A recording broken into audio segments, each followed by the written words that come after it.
नमस्कार दोस्तों, आज की इस कहानी में आप सभी लोगों का स्वागत है। मेरे पड़ोस में एक लड़की रहती थी।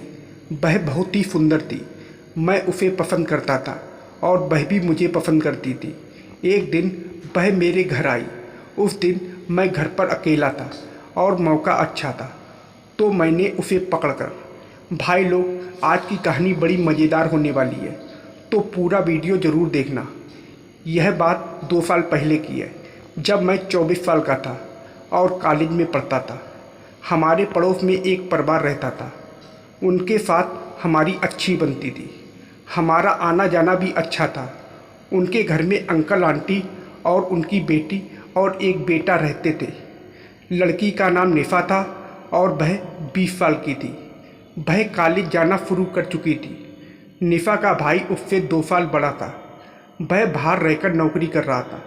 कसम से निफा दिखने में बहुत ही सुंदर थी। हमारी गली के सारे लड़के उस पर फिदा थे। एक दिन की बात है, मैं ऊपर अपनी छत पर घूम रहा था। थोड़ी देर के बाद निफा अपनी छत पर कपड़े सुखाने के लिए आई। मैं उसे देख रहा था। तभी मेरे एक दोस्त आकाश का फ़ोन आ गया। मैं उससे बातें करने लगा। आकाश मुझसे अपनी सारी बातें शेयर करता था। वह उस समय अपनी जीएफ के बारे में बता रहा था। मेरी आवाज़ शायद निफा के कानों तक पहुंच रही थी, क्योंकि वह बार बार मेरी ओर देख रही थी। आकाश की बात जब खत्म हो गई तो मेरा भी मन मचल गया। मैं उससे कहने लगा, मेरी भी कोई जीएफ बनवा दे यार। यह बात निफा भी सुन रही थी। वह मेरी ओर देखकर मुस्कुराने लगी। मैं भी उसकी ओर देखकर मुस्कुरा दिया। फिर वह चली गई। उसके जाने के थोड़ी देर बाद मैं भी छत से नीचे उतर आया। अगले दिन मैं फिर से उसी समय छत पर गया कि शायद आज भी निफा छत पर आएगी। मैंने उसका वहाँ पर काफ़ी देर तक इंतज़ार भी किया, लेकिन निफा नहीं आई। मैं काफ़ी देर इंतज़ार करने के बाद वहाँ से जाने ही वाला था कि मुझे निफा आती हुई दिखाई दी, तो मैं छत पर टहलने लगा।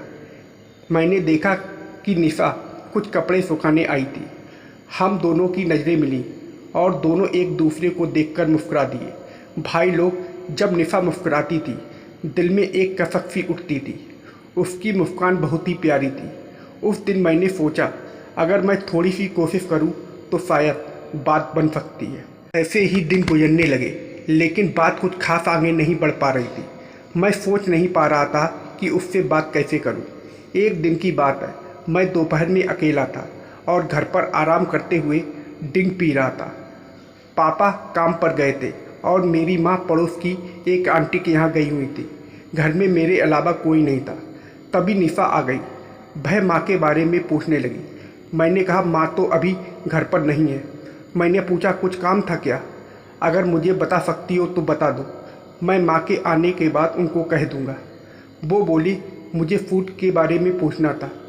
भाई लोग, दरअसल निफा सिलाई का काम भी जानती थी।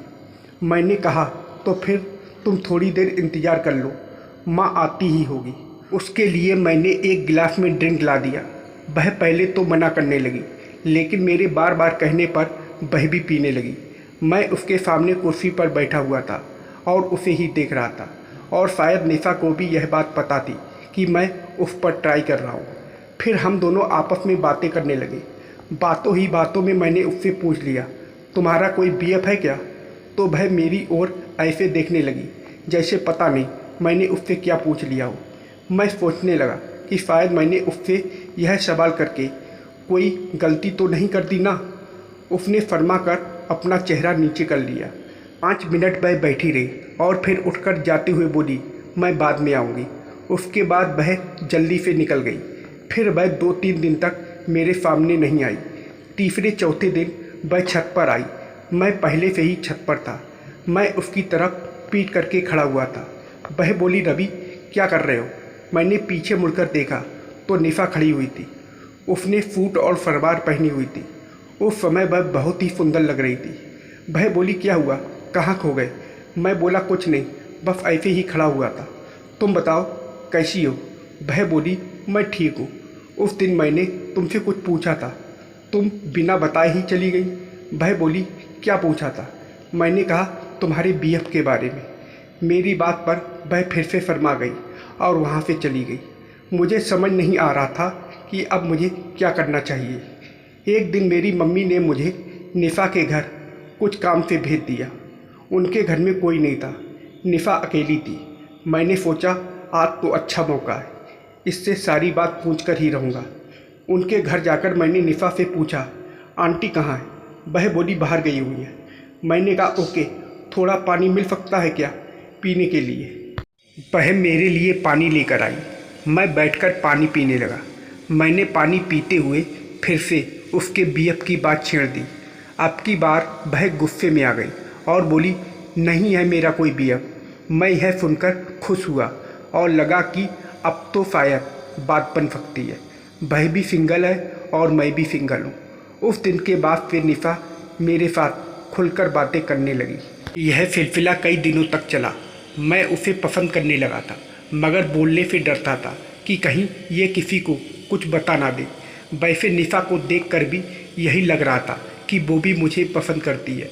फिर एक दिन मेरे घर वाले सब मेरे मामा के यहाँ गए हुए थे। निशा को भी यह पता था कि मेरे घर में उस दिन कोई नहीं है। करीब 12 बजे वो मेरे घर आई। आकर वह कहने लगी, आंटी से कुछ काम है। मैं बोला, मम्मी तो आज घर पर नहीं है, वह सब लोग मेरे मामा के यहाँ गए हुए हैं। वह बोली ठीक है, मैं बाद में आऊँगी। मुझे पता था कि वह यह सब जानबूझकर बोल रही है। जब वह जा रही थी तो मैंने उसको रोकते हुए कहा कि 1 मिनट रुको, मुझे तुमसे कुछ बात करनी है। वह पीछे मुड़कर बोली, हाँ कहो, क्या बात करनी है? मैंने हिम्मत करके कहा, निशा गलत मत समझना, लेकिन मैं तुम्हें पसंद करने लगा हूँ। वह 2 मिनट सोचती रही और फिर हंसकर भाग गई। मैं समझ गया कि उसकी तरफ से भी हाँ है। फिर उस दिन मेरे घर वाले वही मामा के यहाँ रुक गए। मेरी माँ ने निशा की माँ को फ़ोन करके कह दिया कि वह मेरे लिए भी खाना बना दे और मुझे भी बता दिया कि मैं निशा के यहाँ खाना खा लूँ। शाम को फिर निशा मेरे घर आई और बोली, तुम्हें मेरी माँ घर पर बुला रही है खाने के लिए, चलो। मैंने कहा ठीक है, मैं आता हूँ। वह जाने लगी तो मैंने उसे रोक कर कहा, सुनो। वह बोली क्या? मैंने उसका हाथ पकड़कर कहा, मैं तुझे बहुत पसंद करता हूँ। वह थोड़ी देर चुप हो गई और फिर बोली, रवि मैं भी तुम्हें पसंद करती हूँ, मगर डर लगता है कि किसी को कुछ पता चल गया तो क्या होगा। मैंने कहा किसी को कुछ पता नहीं चलेगा, तुम उसकी चिंता मत करो। उसके बाद वह चली गई। मैं उसके घर खाने के लिए गया। हमने खाना खाया और फिर मैं अपने घर आने लगा। मैंने मौका पाकर निशा को पास बुलाया और कान में कहा, रात को छत पर आ जाना, मैं इंतज़ार करूँगा। इतना कहकर मैं चला आया। मुझसे तो सब्र ही नहीं हो रहा था। मैं बस रात होने का इंतज़ार कर रहा था। थोड़ी देर तक मैं टीवी देखता रहा। फिर रात होते ही मैं छत पर चला गया। 11 बज चुके थे, लेकिन निशा अभी तक नहीं आई थी। आधा घंटा बीता, वह फिर भी नहीं आई। मुझे लगने लगा था कि शायद वह नहीं आएगी। फिर भी मैंने आधे घंटे और वेट किया। फिर 12 बजे वह आ गई। मैंने आसपास देखा और उसे अपनी छत पर खींच लिया। मैंने उससे पूछा, इतनी देर क्यों हो गई? तो वह बोली, मैं घर वालों के सोने का इंतज़ार कर रही थी। फिर हम दोनों एक दूसरे को प्यार करने लगे। छत पर काफ़ी अंधेरा था, इसलिए कोई हमें देख भी नहीं सकता था। निशा भी मेरा साथ दे रही थी। करीब 3-4 घंटे बाद निशा अपने घर वापस चली गई। उस दिन से मुझे जब भी मौका मिलता मैं निशा को जी भर के प्यार करता हूँ। दोस्तों, यह कहानी पूरी तरह से काल्पनिक है। इसका किसी के वास्तविक जीवन के साथ कोई लेना देना नहीं है। तो दोस्तों, आप लोगों को यह कहानी कैसी लगी कमेंट करके ज़रूर बताइएगा और वीडियो को लाइक और सब्सक्राइब करना मत भूलिएगा। वीडियो को पूरा देखने के लिए आप लोगों का बहुत बहुत धन्यवाद।